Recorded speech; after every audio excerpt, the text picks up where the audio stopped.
Hi, my name is Sharon Hensel-Cohen, and I'm a speech-language pathologist, a special education teacher, and a medical neurologic rehab director. We know today, and for the past decade, everything is about neural plasticity and how we can get the brain to open up pathways that have been closed for many different reasons. And there's a lot of programs out there that cost a lot of money, that take a lot of commitment for a lot of hours, and they don't, in my opinion, work as effectively or as efficiently as the interactive metronome coupled with cognitive tasks and oftentimes with speech-language intervention along with it. Tap to the rhythm. Good job, Andan. You did it. We're here today because we were invited to share about our son, Andan, and basically his experience with metronome through his speech therapy. We met Sharon, and she introduced some creative concepts around metronome and just kind of integrating a different type of speech therapy to help him coordinate and connect the rhythm of what it means to flow and how he speaks. Cookies! No cookies!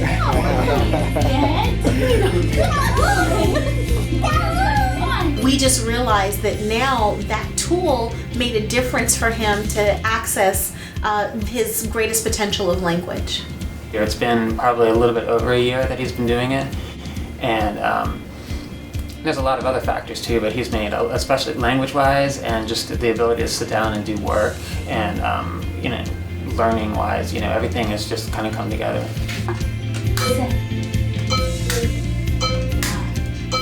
There's a lot of goals that they're working on as far as him working on some sensory issues and retaining words and being able to retrieve them and a lot of stuff, just being calm, which is an issue for him a lot of time, and gets in the way of his learning. So it really helps, if he's calm, and somehow or another, the metronome has helped with all that stuff.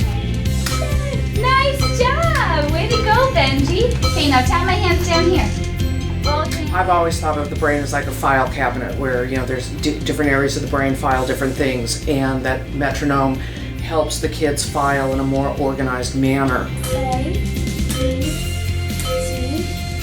Oftentimes with Shoshana, if you would ask her a question, she would know the answer, but there would always be that hesitation, and you could see her thinking, trying to recall the words or recall what color is something.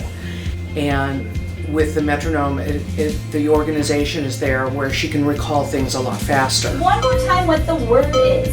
Read the words.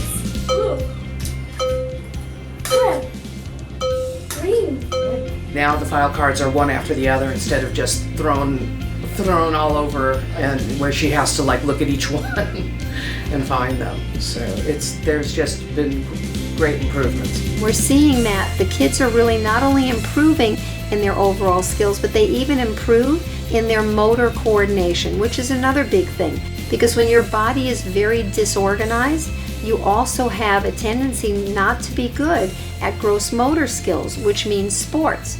So the kids that come into us might be terrible at sports. They do the interactive metronome. They're all of a sudden not afraid of the ball. They're all of a sudden able to catch with their dad at the park. So there are unending comments that we get from families about the far-reaching effects of the interactive metronome when it's implemented in an individualized program with children and adults.